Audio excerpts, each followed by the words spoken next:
ตั้งอยู่ที่เผาต่อย EP ที่2พี่น้องเอ้ยเบิ่งเขาสิเก็บของกินของใช้ก็เขาสิไปไว้ในสายป่านนี่ ได้ ไว้ในบ่ คือเก่า หมดสิบ่จื้อบ่ ต้องวางเลย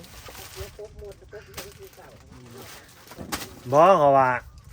จะไว้นั่นแหละเนี่ยอันนั้นจะมันเสียบ่ มันนั่งกันน้องเอามาตอนนั้นก็ยังจื้อว่ามันมี แม่นบ่ โดย อันเด้ ไปซื้อซอสกินหมดมันอันละ3,000กีบ คันซาก็ไปซื้อเพื่อเขาไปซื้อซอขินหมดมานี่มันจื้อเบิดแล้วมันจื้อแล้ว โอ้ยนั่นเลย นี่คอยว่าให้ตั้งไว้นะเด้ในกระซามนะ สั่นเลย แม่นตั้งไว้ในคุนะหมดมันจะบอกเขาเอาไปจื้อป่านนี่ กำลังที่เผาเนี่ย แต่ย่านแต่เวลาซุมเจ้าบ่อยู่แล้วยันว่ามีมือที่3ก็มาซิวไปบ่ เอาง่ายๆแล้วนะไปซื้อซอสนะมาซื้อไปโลดเป็นอย่างเดียว ไปซื้อซอว่าซั่น แม่ ตัว ชื่อชอ ตัวซีนแห้งนี่ก็จักหน้อยหมดก็หมดอันนี้มันบ่ได้ย่านแดดเด้นี่หมดเดียดนั่นนี่กำลังสับสนแล้วว่าสิไว้ในไสดี ล้างไข่ไว้เอาไปกินซอสออกไว้เอาไปแล้ว ปั่นเนาะ เออ ไปเฮ็ดกินให้ลูกบัดนี้ไปเฮ็ดกินให้ลูกให้คอยเบิ่งนี่สบายดีก่อนนี่สบายดี FC ก่อนได้ไหมสบายดีใหม่นี่ถ่ายใหม่ได้นี่ไอ้สิงเอาสบายดี โดยสบายดี โดยสบายดี สบายดี ไปทางไพ่ ไปเฮ็ดกินให้ลูกเบิ่งดูฮะ ลงเรือไปทางไพ่ จีสิจีหยังหั่นแหละให้ลูก นั่นไปทางกิโตไม่พี่ฐานบอก สบายนะ ไปเบิ่งดูฮะไปเฮ็ดกินให้ลูกเบิ่งดูเฮ็ดได้ก็เฮ็ดเอามาให้พอแห้งได้มีเลยฉะนั้นว่าสิว่ากินข้าวกับเกลืออีกบ่ได้เด้ กินนะขนมให้มันหมดหนาเลยเอ้ย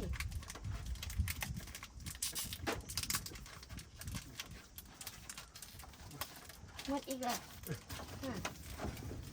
ไปฝั่งไพ่เยอะแม่พ่อไป เอ้าเตะฮอดลูกบาดนี่บ่เห็นหุงเตะฮอดตีนลูกใครแต่บ่เหยียบเอาเนาะ ดูเยี่ยมกรอบเลย คนบักใหญ่ๆโตหนักๆจ้ะ บาดเบิดที่ใช้ลูกที่ใช้บาดเบิดไพ่เหยียบไพ่เหยียบไพ่เหยียบเจ้า พอสิง ไพ่เหยียบเอาไพ่ไปลงมาเบิ่งไพ่ลงไปเบิ่งไพ่ไป ไปงมหาตอกบ้านหางมหาซีนแห้ง ผู้ไพ่อยู่ผู้ไพ่ไปผู้พ่อไปหมดครบเด้อ เสียไปตีจักเช็ดน่ะนะพอจียังหลายแทะ เจ็ดนึงก็พอแล้วเจ็ดนึงก็พอแล้ว ไปจีเขา2เช็ดผู้ตี กี่เช่นเดียวคน พอสิกินน้ำบ่ พอเพื่อตอนแรกนี่มันแดดใช่ไหม พอคือห่อนแท้มื้อนี้ผมบ่ได้เฮ็ดในไผใหม่ในตอแนวจักใหม่เขาใหม่อยู่ดอนผู้ว่าซั่นหม้ออิหยังก็มาไว้นี่มาแช่น้ำไว้อยู่นี่หม้อนี่ หม้อจืดน้ำมันนะครับแค่ไว้ค่ะ มักบานมาแต่ไสอันนี้ไผสิมาเล่นมักบานอยู่นี่อภัยอพื้นเอาละครูเอามาไว้เฮ็ดหยังแน่นี่ มั่งหวยมั่งเสานี่ โอ้ยขอย่านเจ้าหันมาซุ้มไผ่ใส่ตอนี่สินี่ได้นี่เมียนบ่เห็นอยู่บ่ไผ่ใหม่ข้างได้เห็นอยู่บ่เอามือลูบเบิ่งดูฮะเดี๋ยวเอามือค้ำเบิ่งมันเป็นส่วนพื้นได้ใหม่โอ้ยกะสิแม่นเจ้าอะไรสิมาซุ้มมาใส่ตอนี่เจ้าเลยลืมนี่นะนี่ส่วนพื้นนี่เห็นบ่งมเบิ่งพี่น้องเอ้ยหั่นแม่นหยังบัดเอาหั่นเอาสีดไปขี้ขี้เถ้าบ้านนี่ ไพ่จะเข้าดังเด็กนอนดัง ไผเด็กน้อยน่ะ พวกข้องกระปุกกระปอมอะไร เขาบัดสิมาดังหยังไดนี่ ดังปีกระปอม จี้แล้วบ่หาสีดน่ะ นี่แล้ว ดูพี่น้องเอ้ยวิธีค้างสีดให้ลูก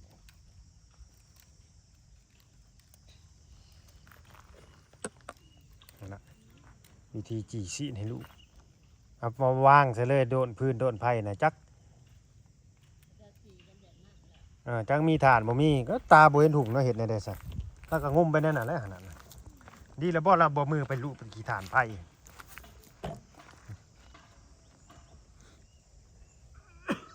อ้าวสำลักควันไผ่บาดนี้อ้าวฮ้อนอยู่บ่ฮ้อนก็เอาเข้ามาในพี่ตี้โดดพื้นโดดเดียวน่ะมาจี้อยู่ในพี่โอ้ยไปจี้ตากแดดอยู่เฮ้ยนี่แหละหายังบาดนี่เสร็จหนึ่งนั้นวางเสร็จโดนพื้นเสร็จหนึ่งฟาดใส่ขี้ดินพุ่นโอ้ยจำสิแซ่บเนาะดาวเรือง ไปถามหญ้าก่อน ยามันใหม่บ่ ไปก็หมด แล้วเอาหน้ามาหมอดเด้อมันลามไปดอกบ่แม่นหยังดอกวิธีจีซีนไอ้สิงอย่ามาเด้อฮะจีซีนให้ลูกพี่น้องเลยพื้นโดนเดียวมันสิสุกอยู่บ่บาดนี่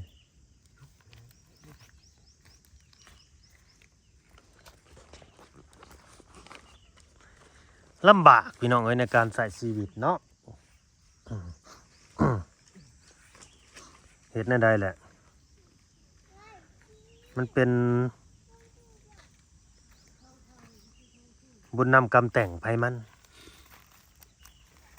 เป็นเวรเป็นกรรมไผมันสิว่าแน่น่ะซะเฮาก็บ่แม่นว่าไปแนวใดไปเว้าเสียดสีไปเว้าแนวบ่ดีให้เขาเจ้าดอกมันหักคิดว่ามันเป็นเวรเป็นกรรมของเฮาหน่อยสิงเนาะ โดย คิดว่าแน่น่ะซะข้อยก็บ่จักแนวสิเว้าจักสิว่าแนวใดมีแต่สู้ไปหั่นแหละ ใจสู้ไป สู้ไปอยู่ไปสู้ไปซ้ำๆลูกใหญ่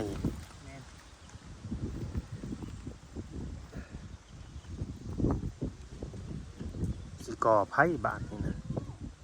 เอาปืนน้อยเอาเสียนมาใส่ในความคิดเพิ่น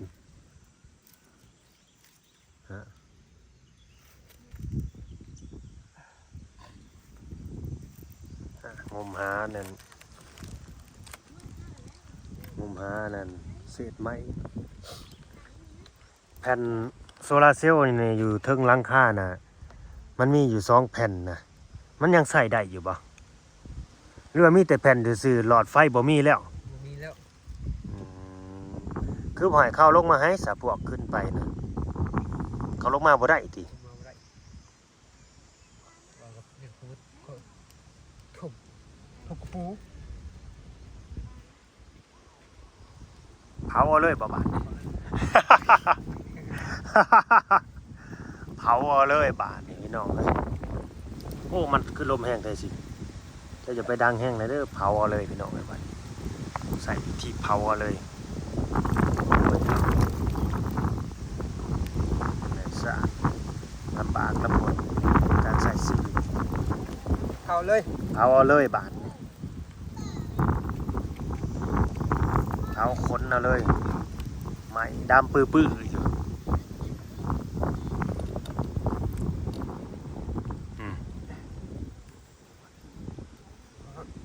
เอาทิ่มเสียเลยบาทนี่มันฮ้อนไหม้เลยบาทนี่ เอ้ย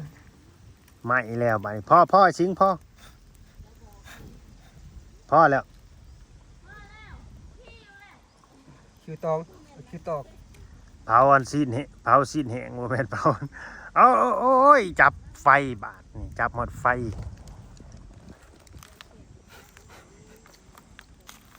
เฮ้ยพี่น้องจักสิเฮ็ดแนวใดอยากใส่แว่นอยู่บ่ไอ้สิงใส่แว่นก็สิเห็นหุ่งอยู่บ่ เอาว่า แว่นสายตาน่ะเคยใส่อยู่ ต้อ บ่ งแทกครับ ต้องไปแทะก่อนเนาะ แทกก่อน ถึงโอ้โห กันเฮาสิไปซื้อมาแล้วมาใส่รถบ่ได้เนาะ ได้มันมืดมันไปทางไปเลย ต้องไปแทะไปวัดก่อนมันลำบากพี่น้องก็เห็นแล้วก็ไปตามันหมกมันมัดหนหวยนำเลยก็สงสารนำกับแม่นหักจักสิเฮ็ดในใดเฮาก็ดิได้แต่ซอยเป็นสะพานบุญนี่ล่ะ มีแต่ ซอยเว้าซื่อๆนี่แหละ ซอยเว้าซอยเบิ่ง เป็นไรอันแฟนพัดลม พัดลมโซลาร์เซลล์น่ะบ่ แม่นแฟนใหญ่นะเรียนมา อยู่ในไส แม่นเรียนอยู่ทางขามานะ อยู่โรงเรียน เออ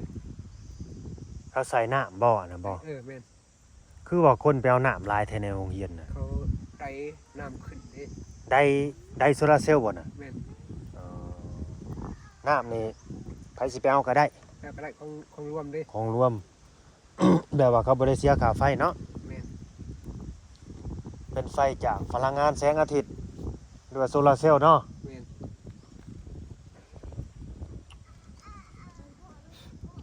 ยังได้มาเฮ็ดหยังบัดนี้เป็นโซลาร์เซลล์ แฟนอยากจะได้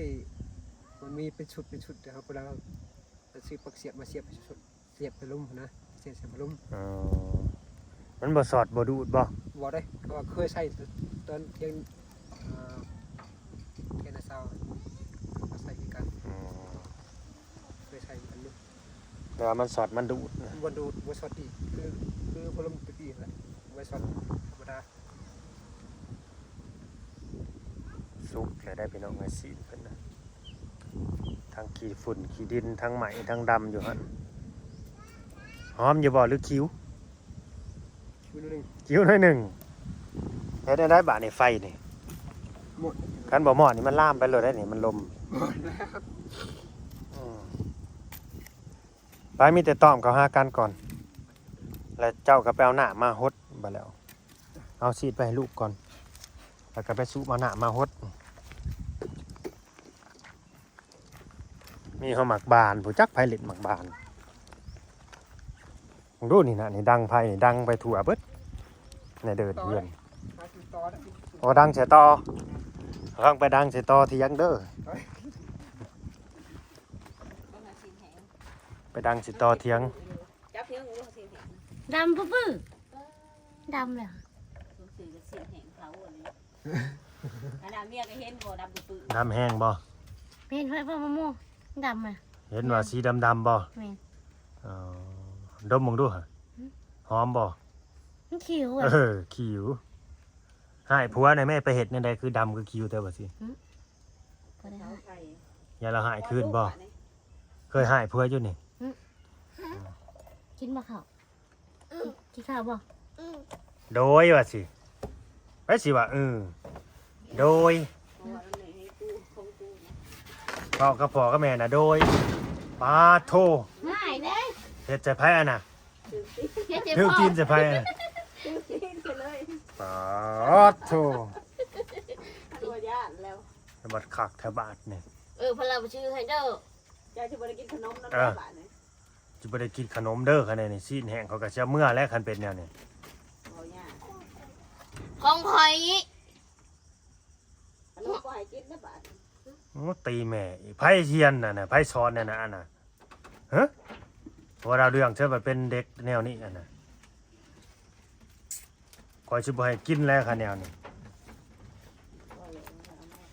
เอามาขนมข่อยนะเอามาบ่ให้กินแล้ว เด้อขนมนี่ เอามาว้าวยากดื้อนี่เอามาบ่ให้กินแล้วค่ะแนวนี้ อย่าเฮ็ดจะเทื่อเด้อบ่ให้กินสิ บ่ธรรมดาเด้อลูกสาวเดียวนี่ก็เนี่ย ขึ้นเอาขึ้น พูนไปหมอดไฟแล้วพอเพิ่น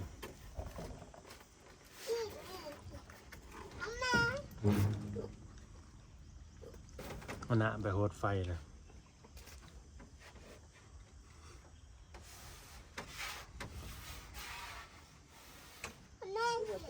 พอได้เอาตัวนี้ตัวนี้พอ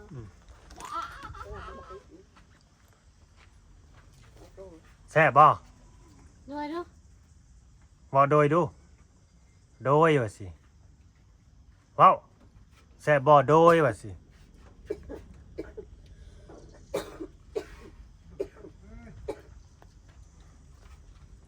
มึงดูเขากินขนมนี่ก็จะเฮ็ดเหียอะไรนี่เฮ็ดเหียสะอยู่นี่เห็นบ่นี่จะได้หมดแล้วสิมากัดเจ้าฮะ แซ่บบ่ ตัวได้แซ่บกินข้าวกับจับเกลือ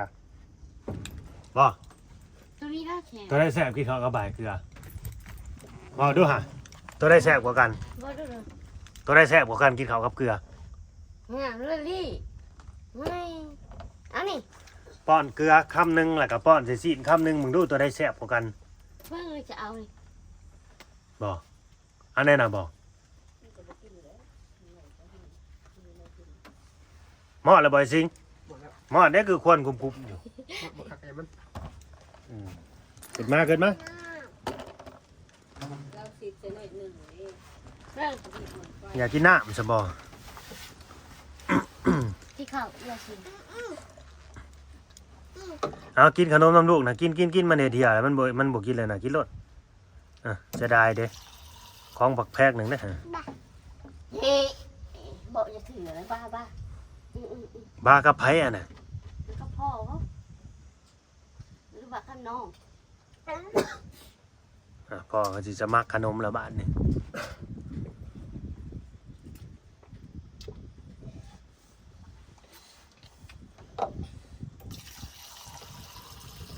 อ้าว เนี่ยกดน้ำให้กินในย่านพวกสมัครขนมตุยป้า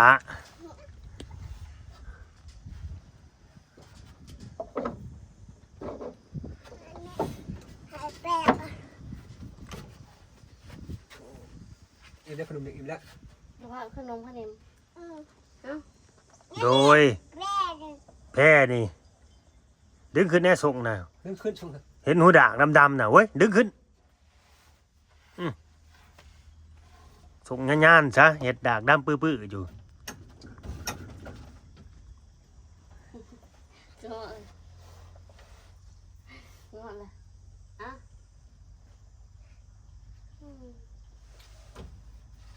มันกินง่ายอยู่ง่ายเลี้ยงง่าย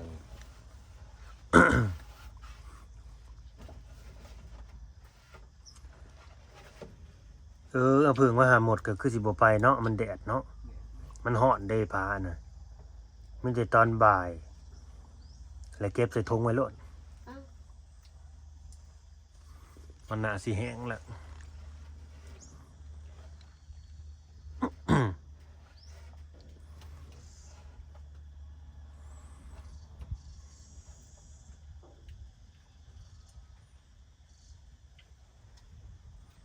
ยำเลย กินใหญ่ไว้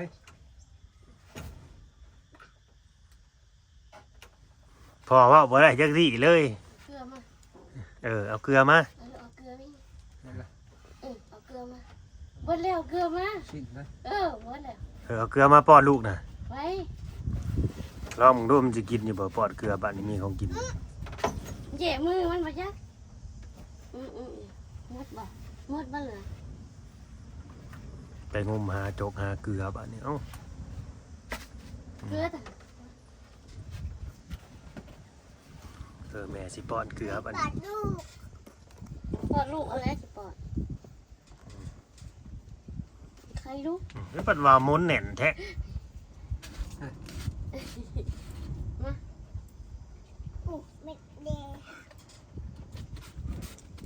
กินกัน กินคือเก่าแซ่บบ่แต่ได้แซ่บบัดนี้ ใช่ครับ อมไว้จุลูอยู่บ้านเนี่ยเอ้า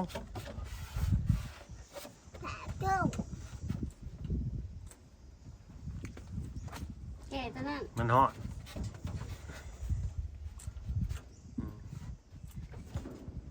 เบิดอีกเลยเอ้าเฮ้ย เขา นี่มันไม่กินเขา เดี๋ยวไปไหว้ไสน่ะไปไหว้ที่ช่างอยู่มาไหว้สูงแท้ งามไหม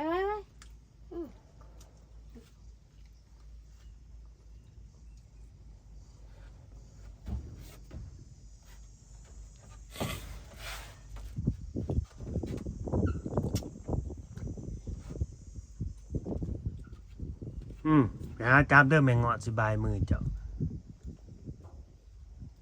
พวกแมงเงาะพวกแมงเงินแมงใหญ่แหล้ว ไม่นี่เริ่ม โอเคพี่น้องเอ้ยเนาะเฮาก็สิได้จบคลิปไปซ้ำนี้ก่อนได้เมื่อปลาเด้อบัดนี้สิง โดย จังหวัน เลย พากันยอมกินประหยัดกินเด้อบัดนี้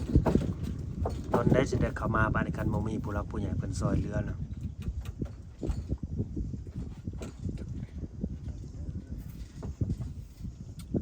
เว้ายังมุมๆน่ะซิมพี่สร้างกันก็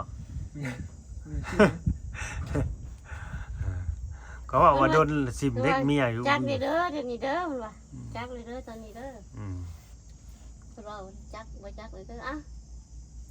คือเห็ดคำน้อยแทนคำขาวฟาดคำใหญ่ๆมันเลยเป็นหยัง มันก็น่าอิ่มแหละกินคำน้อยๆเอาคำใหญ่ๆโลด เอาย่างไหมเลย คำทอนิ้วก้อยเนี่ยป้อนลูกจะเบิ่งลูกข่อยแล้วคำจำว่าคออนุญาตพี่น้องซับโปรตีนนี่ป้อนมันจุดสิบ่ลงปากผมมันจึงอิ่มไว้อันนี้เพราะว่าสปายนี่ก้อยเด้อ ใส่พอเราพูดอ่ะไม่ใส่ บ่ให้ดื้อเด้อบัดนี้เด้อจังน้อยปลาลูกมันสิบ่แพงเด้อตามมาแล้วพี่น้องขอบคุณที่เข้าเบิ่งมาชมเด้อฝากกดไลค์กดแชร์กดติดตามเด้อเนาะสบายดีไอ้ชิงกับบ้านสบายดี สบายดี สบายดี สบายดี